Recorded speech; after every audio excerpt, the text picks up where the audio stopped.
Now I will show you how to calculate total marks and percentage in Excel sheet. This formula is going to help you and will save your time.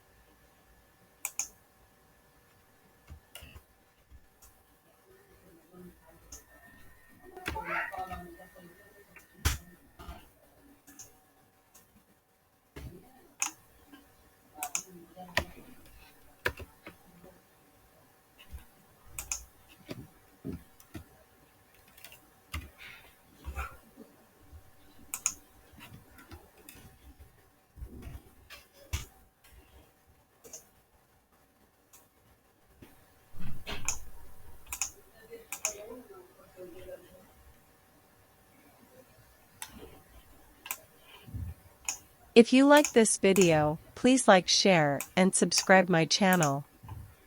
Thank you for watching.